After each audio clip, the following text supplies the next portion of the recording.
नमस्कार, मैं हूं श्री नारायण तिवारी और आप देख रहे हैं नेशनल न्यूज।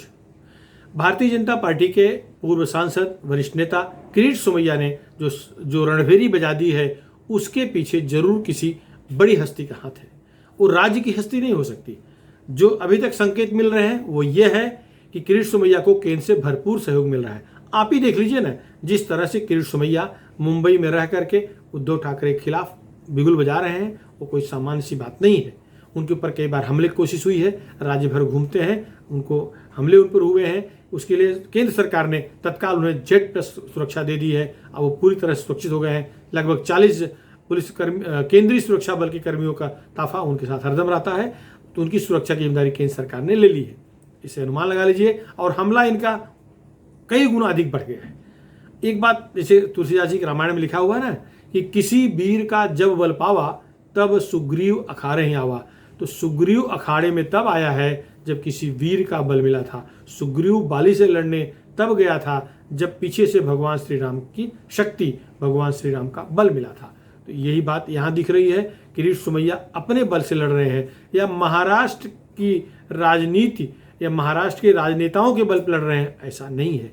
जो खबर है वो ये है कि केंद्रीय गृह मंत्री अमित शाह ने उनको पूरा सहयोग दिया है। सुरक्षा तो प्रदान ही किया है। अमित शाह के पास सहकारिता मंत्रालय, जो नया मंत्रालय केंद्र सरकार ने बनाया है, सहकार मंत्रालय, वह भी उन्हीं के पास है। तो जिस तरह के सहकारिता घोटाले बाहर निकल रहे हैं, किरीट सोमैया निकाल रहे हैं और पूरी प्रदेश भाजपा उनके साथ खड़ी है, बच्चा साथ में खड़ा है, इससे स्पष्ट है कि निर्देश या आदेश ऊपर से आए हैं। केंद्रीय गृह मंत्री अमित शाह निश्चित रूप से इसके पीछे हैं। सारी फाइल का झेराक्स वहीं से आ रहा है। पुलिस उनके पास है, केंद्रीय गृह मंत्री हैं, आईबी उनके पास है, सीबीआई उनके पास है, इंटेलिजेंस उनके पास है, सब कुछ उनके पास है। तो सारा जो डॉक्यूमेंट, अगर इस तरह से खुलेआम आरोप लगा रहे हैं तो उनके पास डॉक्यूमेंट है। हवाई आरोप नहीं है। कोर्ट में कोई नहीं टिक पा रहा है। जिन पर आरोप लगाते हैं कोर्ट में जाता है, स्टैंड नहीं हो पा रहा है। अभी भी अनिल देशमुख कोई राहत नहीं मिल रही है, अनिल परब को कोई राहत नहीं मिली है। हसन मुशर्रफ दावा तो कर दिए हैं मंत्री महोदय कि हम 100 करोड़ दावा करेंगे, ठीक है, धमकाने के लिए है। लेकिन अगर ये शेर धम जैसा दहाड़ रहा है, धमकी से डरा नहीं है, तो निश्चित है हाथ में डॉक्यूमेंट है, ऐसे ही नहीं धमका रहा है। तो जिस वीर के बल पे ये लड़ रहे हैं, कूद रहे हैं, संघर्षरत हैं, वो वीर और कोई नहीं, अमित शाह है। और निश्चित है प्रधानमंत्री नरेंद्र मोदी का पूरा आशीर्वाद मिला हुआ है। अमित शाह मोदी को 2024 दिख रहा है। महाराष्ट्र सरकार चल रही है, नहीं चल रही है, गिर जाए बची रहे, इसमें उन्हें कोई इंटरेस्ट नहीं है। उनको इंटरेस्ट है कि जो सत्तारूढ़ पार्टी महाराष्ट्र की है उसे कितना बदनाम कर दिया जाए, जिससे जनता उनके काले कारनामों को समझ जाए। ये निश्चित है, राजनीति में बहुत सारे काम ऐसे करने पड़ते हैं जो लीक से हटके होते हैं, नियम से हटके होते हैं। कई बार कार्यकर्ताओं के हित में, कई बार खुद के हित में, कई बार परिवार के हित में, कई बार समाज के हित में ऐसे काम करने पड़ते हैं। ये सभी नेताओं ने इस बात को माना है, स्वीकार किया है। किरीट सोमैया भी नेता हैं, वो भी अपने कार्यकर्ताओं के लिए करते होंगे, लेकिन वो सीए हैं, वो बहुत कुछ समझ बूझ करते होंगे। अगर दावा कर रहे हैं, कूद पड़े हैं भ्रष्टाचार के खिलाफ आंदोलन में, तो निश्चित है कि अपने को बचा करके ही रखे होंगे, वरना ऐसी कोई हिम्मत नहीं करता। किरीट सोमैया ने हसन मुशर्रफ को 1 से 27 करोड़ के भ्रष्टाचार के मामले में लपेट लिया है और सारे डॉक्यूमेंट मीडिया को दे दिया है। कोर्ट में चले गए हैं, सारे डॉक्यूमेंट सीबीआई के पास हैं, ईडी के पास हैं, एनआईए के पास हैं, जितनी भी एजेंसियां हैं जांच की, सबके पास जमा कर दिए हैं। उसकी जांच शुरू हो गई है।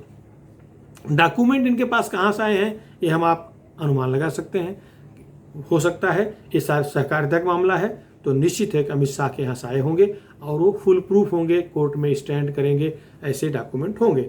रविवार को गणपति विसर्जन के अंतिम दिन जिस तरह से पुलिस और किरीट सोमैया के बीच में ड्रामा हुआ है, वो गजब का और देखने लायक था। पुलिस, आरोप है कि करीब 200 पुलिस के जवान, राज्य सरकार के 200 पुलिस के जवान अधिकारी किरीट सोमैया के नीलम नगर अर्थात मुलुंड में, मुंबई स्थित मुलुंड में उनके घर पहुंच गए हैं। उन्हें घर में ही डिटेन करने का प्रयास किया है। 11 बजे से लेकर के 5 बजे तक उन्हें घर से बाहर नहीं निकलने दिया। किरीट सोमैया को कोल्हापुर जाना था, हसन मुशर्रफ के और सारे घोटालों को वहाँ उजागर करना था। प्रेस कॉन्फ्रेंस लेकर के उन हसन मुशर्रफ के आमंत्रण पर उनके उन विवादित फैक्ट्रियों का, सहकारिता के तहत जो विवादित फैक्ट्रियां हैं, वहाँ विजिट करने जाना था। लेकिन उनको कोल्हापुर कलेक्टर ने आदेश जारी करके इनको वहाँ आने से रोक लगा दिया है। उस आधार पर मुंबई पुलिस घर पहुंची थी। घर 11 बजे पहुंच गई, हाथ में कोई आदेश कापी नहीं था। पुलिस कह रही थी कि आपको घर से बाहर नहीं जाने देंगे, किरीट सोमैया ने कहा कि हमें डॉक्यूमेंट दो, हमें ऑर्डर कॉपी दिखाओ, हम नहीं जाते। पुलिस ऑर्डर कॉपी दिखाने में असमर्थ रही। 5 बजे उनको ऑर्डर कॉपी आती है, वो कौन सी, कोल्हापुर कलेक्टर ने जो इनको जिला प्रतिबंध लगाया है उसमें तर्क दिया है कि राष्ट्रवादी कांग्रेस पार्टी के लोग बहुत नाराज हैं, उनसे आपकी जान को खतरा है।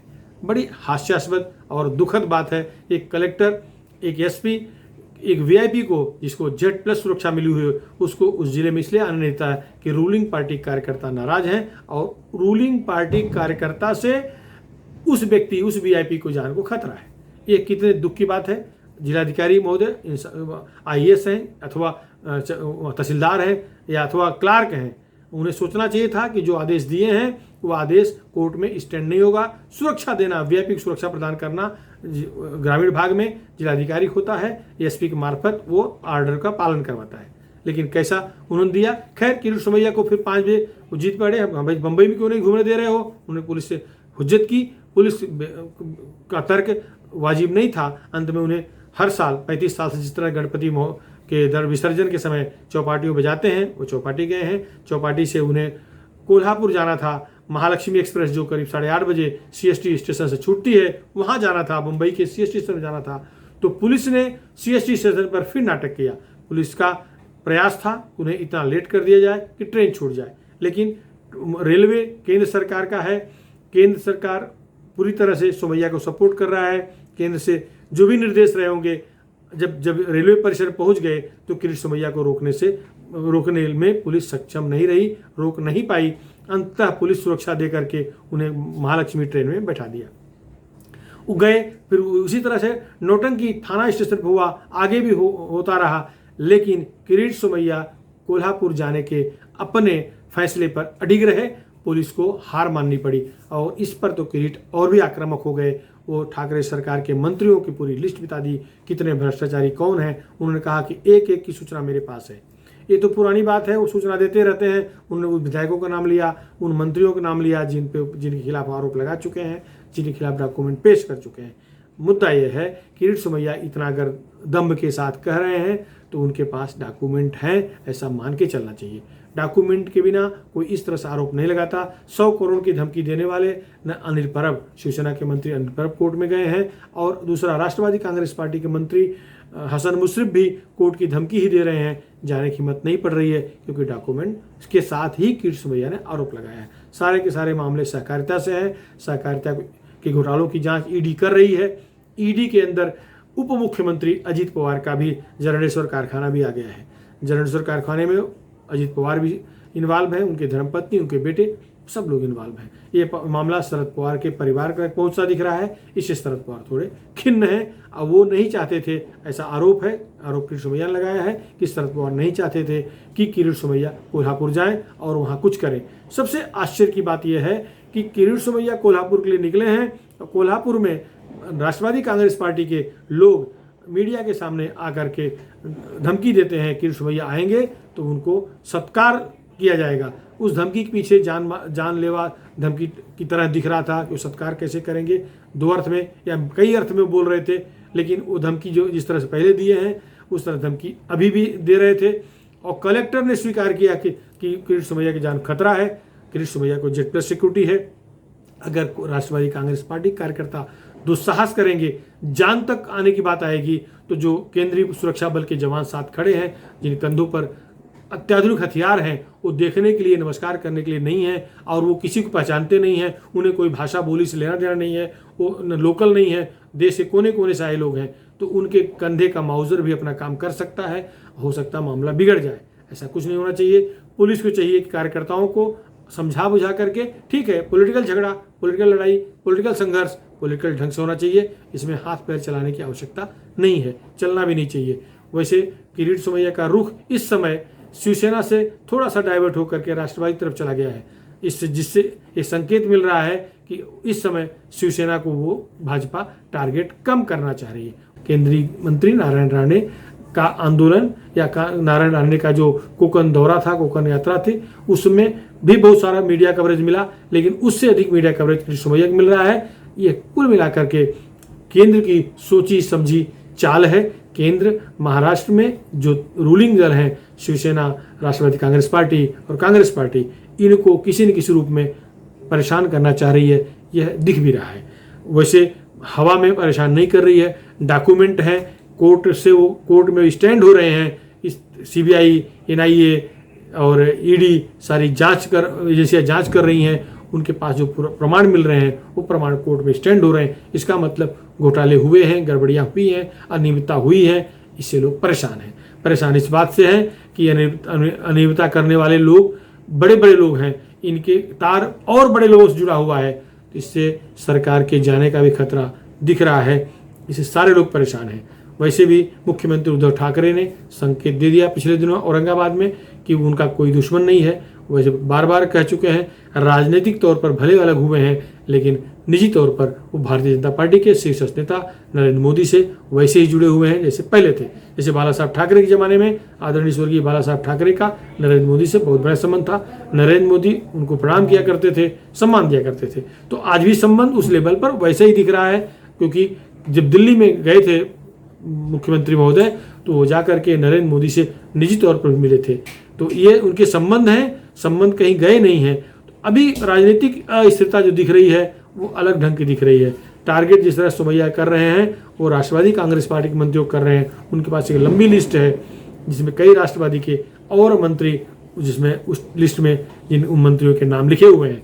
देखिए, देखना होगा कि अभी कोल्हापुर पहुंचने से पहले पुलिस उनके साथ क्या बर्ताव करती है, अथवा कोल्हापुर पहुंचने के बाद वहाँ के राष्ट्रवादी के लोग क्या बर्ताव करते हैं, ये तो बाद में पता लगेगा। लेकिन फिलहाल जिस तरह से वो लड़ाई लड़ रहे हैं, संघर्ष कर रहे हैं, राजनीतिक यात्राएं निकाल रहे हैं, आरोप प्रत्यारोप कर रहे हैं, उसके पीछे जरूर किसी वीर का जब बल पावा तब सुग्रीव अखाड़े आवा, यह चरितार्थ है। वह निश्चित वह वीर और कोई नहीं हो सकता। वह वीर केंद्रीय गृह मंत्री अमित शाह हो सकते हैं, उन्हीं के बल पर कूद रहे हैं। यहाँ मुख्यमंत्री रह चुके देवेंद्र फडणवीस, जो विधानसभा विपक्ष नेता है वो प्रवीण दरेकर, जो विधान परिषद के विपक्ष नेता है वो प्रदेश अध्यक्ष चंद्रकांत पाटिल, मुंबई अध्यक्ष आशीष शेलार, वो सारे भाजपा के नेता इस समय सुमैया के साथ खड़े हैं, एकदम कंधे से कंधा मिलाकर उनके संघर्ष को बल दे रहे हैं। क्या होगा राजनीतिक तौर पर ये कहा नहीं जा सकता। कई बार तो ऐसा लगता है कि शिवसेना भाजपा का अब एक होना मुश्किल है, अब गठबंधन होना मुश्किल है, लेकिन फिर भी रह रह करके ऐसी हवाएं बहने लगती हैं कि लगता है फिर दोनों एक हो जाएंगे।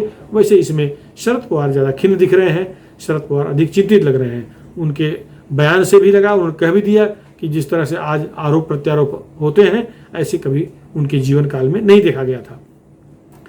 खैर, जो भी होगा वो सामने आएगा। मामला गंभीर होता जा रहा है, मामला पेचीदा होता जा रहा है। क्या शिवसेना और भाजपा फिर एकत्र होंगे, इस पर सवाल फिर से खड़े होने लगे। आपको कैसा लग रहा है? क्या अभी भी भाजपा शिवसेना का एक होने का चांस दिख रहा है? आप अपनी राय हमारे चैनल के कमेंट बॉक्स में जरूर लिखें। अगर आप नेशनल न्यूज़ चैनल को सब्सक्राइब न किए हों तो जरूर कर लें, और ये वीडियो आपको पसंद आया हो तो शेयर जरूर करें। धन्यवाद।